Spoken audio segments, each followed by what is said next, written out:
مرحبا، كيفكم؟ معكم علا علوش، أخصائية تغذية. إن شاء الله اليوم راح نحكي عن تغذية الأم الحامل بتوأم جنينين أو أكثر يعني إن شاء الله. طبعا ابني عمر وألعابه مشاركين معنا بتسجيل الفيديو، فأي صوت راح تسمعوه غالبا راح يكون يا منه يا من المكعبات، لا تأخذونا على الأصوات. بالعادة البيبيات اللي بيجوا توائم سواء 2 أو أكثر مثل ما قلنا ممكن يكونوا معرضين أكثر إنه يكون وزنهم عند الولادة أقل من البيبيات البيبي الجاي وحيد يعني لأهله، وبساعد بالتقليل من هالمشكلة إنه يكون وزن الأم عم يزيد كما يجب خلال فترة الحمل، لأنه في نسبة مليحة من السيدات اللي بيكونوا معهم توأم ما بيكونوا عم يزيد وزنهم على الحد المطلوب، ممكن يكونوا عم يزيدوا أقل من المطلوب. التوصيات بتقول انه عموما السيدات اذا كانت حامل بتوأم جنينين يعني لازم تزيد خلال اول 24 اسبوع حوالي 10 كيلو، بينما بالمقابل اذا كنت حامل بولد واحد ممكن المسموح يكون لك انه بحدود 10 كيلو يعني حسب وزنك قبل الحمل، بس يعني في فرق راح يكون عندنا.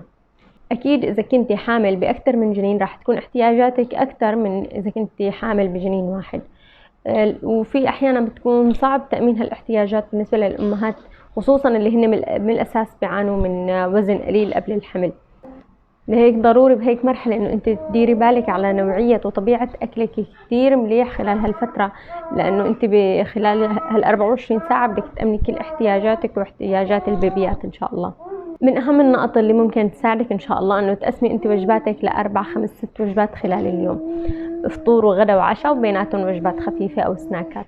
بدنا نحاول قدر الامكان انه يكون هالوجبات غنيين بالفوائد الغذائيه، يعني مثلا مو انه بنقضي نص اليوم على بسكوت وشيب، يعني حتى لو وزننا كان عم يزيد ضمن المجال الطبيعي، بس لا نحن بهمنا كمان القيم الغذائيه اللي عم تفوت لجسمك.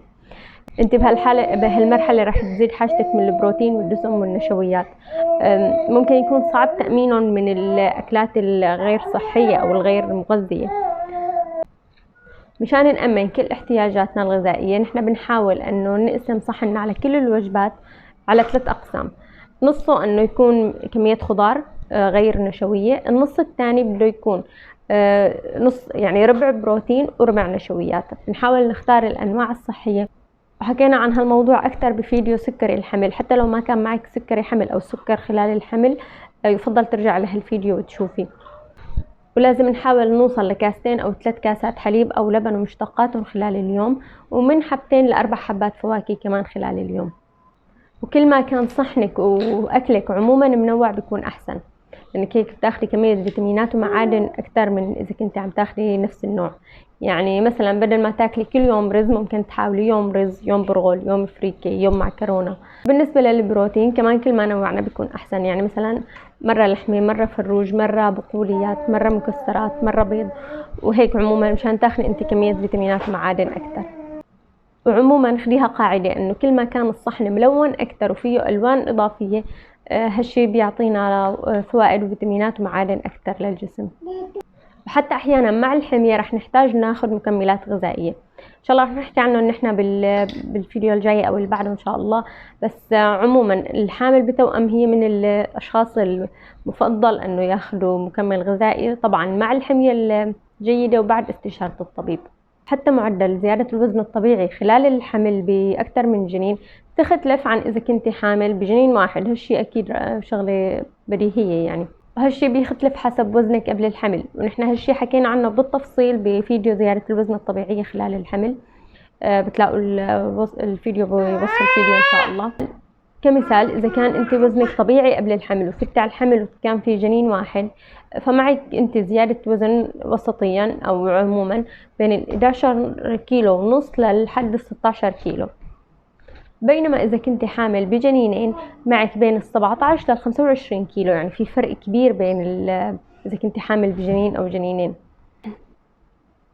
لهيك بتمنى منك ترجع على فيديو زيادة الوزن الطبيعية خلال الحمل وتحس بالBMI لجسمك قبل الحمل، وعلى أساس الرقم اللي بيطلع معك شوفي هالأرقام اللي على الشاشة هلأ رح تطلع لك، وانت شوفي قديش الوزن المنصوح أنه تزيدي خلال الحمل بجنينين.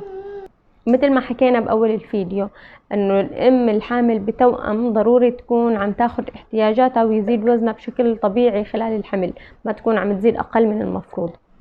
ففي سيدات ممكن يعانوا من هالموضوع، راح نحكي شوية نصائح ممكن تساعدكم.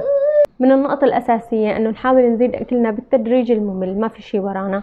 انه اذا زدت الاكل بكمية كتير كبيرة راح تزعجي جهازك الهضمي وتبطلي تاكلي من الاساس، فنحن هالشي مو بمصلحتنا. النقطة الثانية هو انه يكون عندك انت مثل جدول او منيو فينك تقولي للاكلات اللي بدك تاكليها خلال اليوم، ويفضل تجهزيها من قبل بيوم او مثلا على مدى الاسبوع تعمليها. يعني احسن ما انه تفيق الصبح تفكري شو بدي افطر هلا او مثلا شو بدي اكل على هالوجبة او هيك، لا انت بيكون في عندك منيو انه انا اليوم رح افطر كذا، بعدين عندي السناك الاول كذا، الغدا كذا وهيك. يعني هالامور كتير بتساعد من تقليل التفكير انه شو بدي اكل بعدين بالاخير بتبطلي تاكلي. ممكن كمان تحاولي تخففي شوي كمية الخضار اللي على الوجبات، يعني بدل ما يكون مثلا نص الصحن خضار خلي أقل من نص الصحن. بهالطريقة نحن بنخلي الكمية الأكبر للنشويات والبروتين وبنرفع القيمة الغذائية. وكمان بدنا نحاول نتجنب شرب السوائل قليلة السعرات الحرارية مع الوجبات، يعني بدنا نحاول نخفف شرب المي مثلا أو الشاي وهيك مع الوجبات خلال اليوم. وممكن نبدلها بمشروبات عالية السعرات الحرارية، مثلا نشرب كاسة حليب أو لبن مع الوجبة بدل المي. في نقطة كمان ممكن تساعد هو إنه نحاول ندخل لأكلنا ولنظامنا الغذائي الأكلات اللي تعتبر قيمتها الغذائية عالية، سعراتها الغذائية عالية وفوائدها عموما عالية كمان. وما بدنا أكلات من المشتري ومن عطارد، انت حسب شو موجود ببيئتك ومحيطك انه حطي، مو ضروري تجيبي شغلات انت اكثر من طاقتك او انت ما بتحبيها من الاساس ومضطرة عليها. راح اعطيك شوية امثلة بسيطة، يعني مثلا عملتي طبخة كتر شوية كمية الزيت او الدسم فيها، بس الدسم الصحية حصرا بنزيد الكمية شوي. مثلا لفيتي سندويشة لبنة او جبنة، حاولي كتري كمية الجبنة واللبنة وهيك معه، وجربي ضيفي لها كمان كمية زيت. واذا بدك تشربي كاسة حليب حاولي مثلا ضيفي لها حليب بودرة، بهالحالة انت بدل ما تشربي كاسة شربتي كاستين. يعني كمثال وجبة مثلا كيف فينا نرفع لها نحن سعراتها.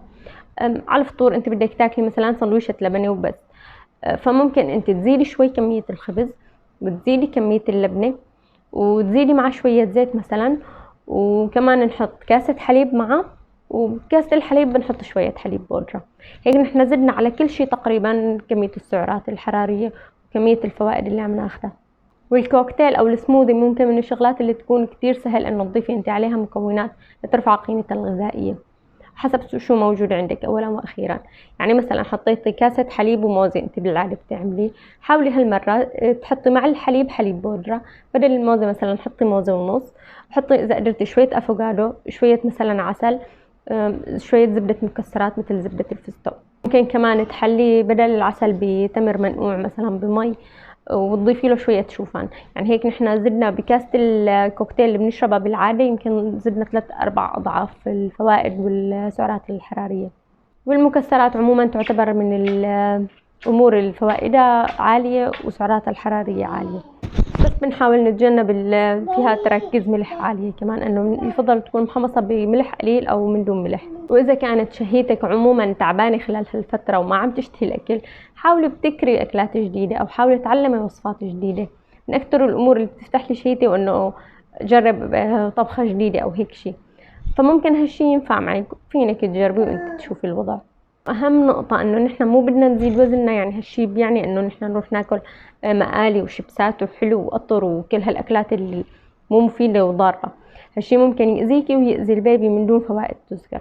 لا، نحن بدنا نزيد وزننا بطريقة صحية وعن طريق مكونات صحية ومفيدة.